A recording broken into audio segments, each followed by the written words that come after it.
ሰዎች እንዳያዩኝ ፊቴን ለመሸፈን እየሞከርኩ ወደ አግዳሚው ወንበር እየወሰድኳት ሳለ የሰባኪው ድምፅ ኢየሱስ እያለ ሲጣራ ይሰማኛል። በድንገት አንድ ትልቅ ፍንዳታ ሰማው። እሷም ሰምታ ነበረና ምንድነው አለችኝ። እኔም አላውቅም አልኳት። በዚህ ጊዜ ሽባ የነበሩት መራመድ የማይችሉት ሁለቱም እግሮቿ መጠንከርና መወራጨት ጀመሩ።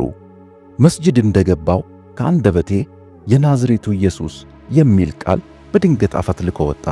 ከሌሊቱ 9 ሰዓት ላይ በሬ በኃይል ተንኳኳ። ከፍቼ አየው፣ ማንም የለም።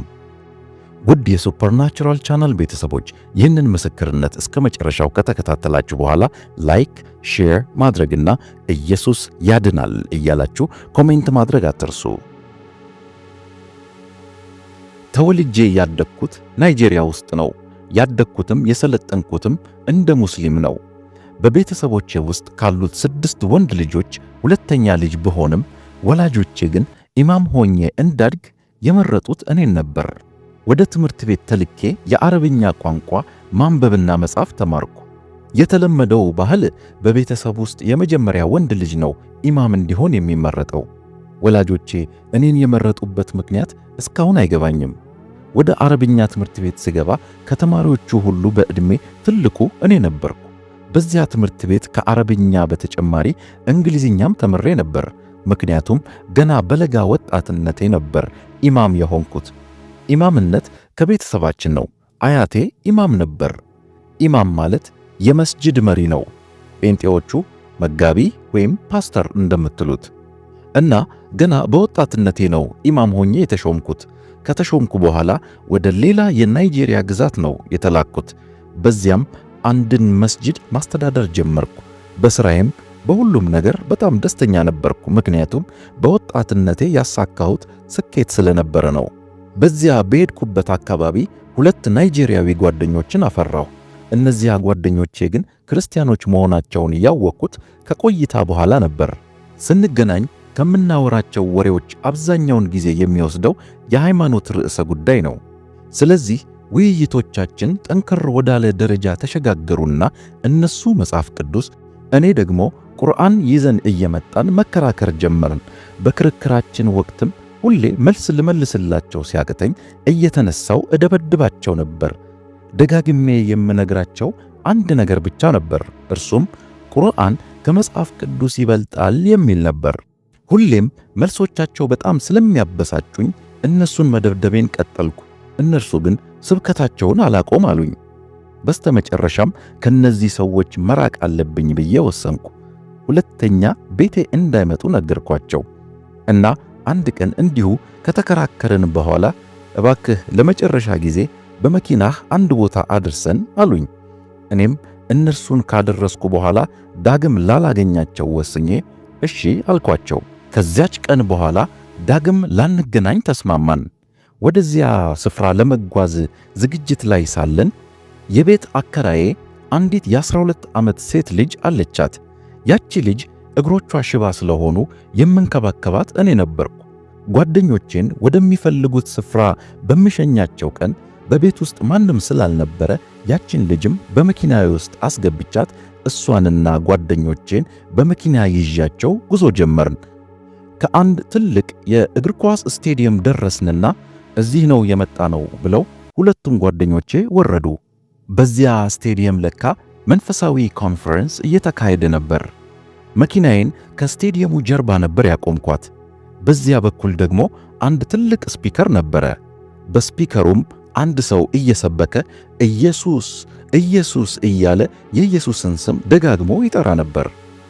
መኪናዬን ከስቴዲየሙ ጀርባ ያቆምኩት ጓደኞቼ ከመኪና ከወረዱ በኋላ በፍጥነት ወደ ቤቴ ለመመለስ ፈልጌ ቢሆንም መኪናዬን እንዳቆምኩ ጓደኞቼ ወጥተው ሲሄዱ ሌሎች ባለመኪኖች እኔ መኪናዬን በዚያ አቁሜ የሄድኩ ስለመሰላቸው በእኔ መኪና ዙሪያ መኪናዎቻቸውን በማቆማቸው መውጫ መንገድ አጣሁ። ያለ ፍላጎቴ በስቴዲየሙ አጠገብ ለመቆየት ተገደድኩ። የዛን ዕለት ደግሞ አየሩ በጣም ሞቃት በመሆኑ መኪናው በቆመበት ውስጡ ሙቀቱ ጨመረ። ይዣት የመጣሁት መራመድ የማትችለው የአከራዬ ልጅ ከመኪናው እንዳስወጣት ትጨቀጭቀኝ ጀመር። ከስቴዲየሙ ስፒከር የሚወጣው የሰባኪው ድምፅ ኢየሱስ ኢየሱስ የሚለው ድምፅ አሁንም ይሰማኛል።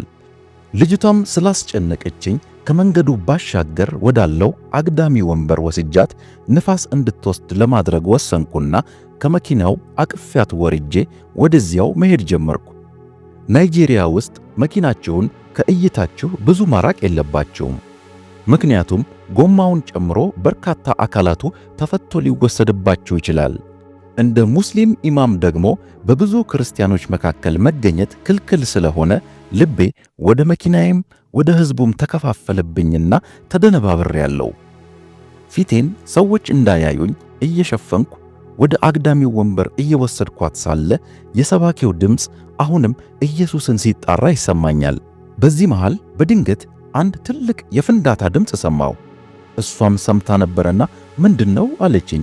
እኔም አላውቅም አልኳት። በዚህ ጊዜ ሽባ የነበሩት መራመድ የማይችሉት ሁለቱም እግሮቿ መጠንከር፣ መወራጨት ጀመሩ። ሰውየው የኢየሱስን ስም በጠራ ቁጥር እግሮቿ እየጠነከሩ ቁርጭምጭሚቶቿ እየጸኑ መጡ።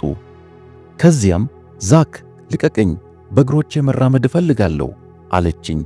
እኔም በእጆቼ ውስጥ ሆነሽ እንዴት ነው የምትራመጂው ብዬ አጥብቄ ያስኳት። ምክንያቱም እየተካሄደ ያለው የሆነ የቮዱ ወይም የጥንቆላ ሥራ ስለመሰለኝ ነው። ልቀቀኝ፣ መራመድ እፈልጋለሁ እያለች ደጋግማ ጠየቀችኝ። እኔ ግን በፍጹም አልለቅሽም ብዬ አጥብቄ ያስኳት። በዚህ ጊዜ ክንዴ ላይ ነከሰችኝ። ሳልወድ ለቀቅኳት። ዓይኖቼ እያዩ ሽባ የነበረችው ልጅ በሁለት እግሮቿ ቀጥ ብላ መራመድ ጀመረች። የኢየሱስ ስም ሲጠራ ብቻ ከሽባነቷ ስትፈወስ በዓይኖቼ አየው። ዘመኔን ሙሉ ሙስሊም ሆኜ ነው የኖርኩት። እንዲህ አይነት ተአምር አይቼ አላውቅም። የኢየሱስ ስም ይህችን ልጅ እንዴት ሊፈውሳት እንደቻለ ምስጢሩን ማወቅ አለብኝ ብዬ በልቤ ወሰንኩ። እነዚያን ክርስቲያን ጓደኞቼን ደግሞ ሁለተኛ እንደማላገኛቸው ነግሬያቸዋለሁ። ስለዚህ በዚያው ቀን ልጅቷን ወደ ቤት አደረስኳትና በቀጥታ ወደ መስጂድ ሄድኩ። በዚያም ሰዎች ተሰብስበው እየጠበቁኝ ነበር። ሰዓቱም ሲደርስ ማለት ያለብኝን ጸሎት ጮክ ብዬ እያልኩ ሳለ ከየት እንዳመጣሁት ሳላውቅ ሳልዘጋጅበት በድንገት ከአንደበቴ የናዝሬቱ ኢየሱስ ብዬ ተናገርኩ። ይህ የሆነው በመስጂድ ውስጥ ነው። እንግዲህ የዚያን ቀን ነው መከራዎቼ አንድ ብለው የጀመሩት። ከፍተኛ ተቃውሞ ደረሰብኝ። ስጋት ስላደረብኝ ለወንድሜ አማከርኩት። ካናዳ ውስጥ የሚኖረው ታላቅ ወንድሜ ወደ ካናዳ መምጣት ትፈልጋለህ ብሎ ጠይቆኝ አመቻችልኝና ወደ ካናዳ ተማሪ ሆኜ መጣሁ። ከሀገሬ በዚህ ሁኔታ በወጣም ቤተሰቦቼ፣ ወላጆቼ፣ ወዳጅ ጓደኞቼ አሁንም አየሁ። ማንም አልነበረም። ለሶስተኛ ጊዜ የቤቴ በር ተንኳኳ። አንድ ድምፅ ሰማሁ። ድምፁም እናትና አባትህ ቢተውህ እንኳን እኔ አልተውህም፣ ሁሌም ካንተ ጋር ነኝ አለኝ። ምን አይነት ነገር ነው ብዬ ተደነቅኩ። የማን ድምፅ ነው እያልኩ እየተገረምኩ ሳለ ያው ድምፅ እኔ ኢየሱስ ነኝ፣ ብትከተለኝ እኔ ከክፉ ሁሉ እጠብቅሃለሁ አለኝ።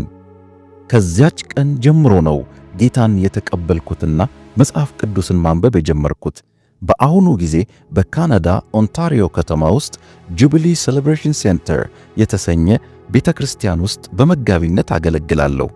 በአገልግሎቴም በርካታ ሰዎች እየተፈወሱና ነፃ እየወጡ ይገኛሉ። የኔ ተግባር ሰዎችን ከፈዋሹና ከአዳኙ ከኢየሱስ ክርስቶስ ጋር ማስተዋወቅ ነው። ዛሬ ኢየሱስ ክርስቶስ ማን እንደሆነ የማታውቁ ነገር ግን ለማወቅ የምትፈልጉ፣ እኔ በአንድ ወቅት ይህ ጥያቄ በልቤ ነበረ። ራሴን ለማጥፋት ከጫፍ ደርሼ ነበር። የምሄድበት የሚያስጠጋኝ ማንም አልነበረኝም። ወደ ኢየሱስ ስመጣ ግን ኢየሱስ ክርስቶስ ሕይወትና ተስፋ የሰጠኝ እርሱ ብቻ ነው። ኢየሱስን ወደ ሕይወቴ ስጋብዘው ሕይወቴን ቀየረው። እናንተ ደካሞች ሸክማችሁ የከበደ ሁሉ ወደ እኔ ኑ እኔም አሳርፋችኋለሁ እንዳለ ወደ ኢየሱስ ስመጣ አሳርፎኛል፣ ፈውሶኛል፣ ነፃ አውጥቶኛል፣ ሸክሜን ሁሉ ከላይ ላይ አራግፎልኛል። ማንም ሰው ያልተቀበለኝን ኢየሱስ ግን ተቀብሎኛል።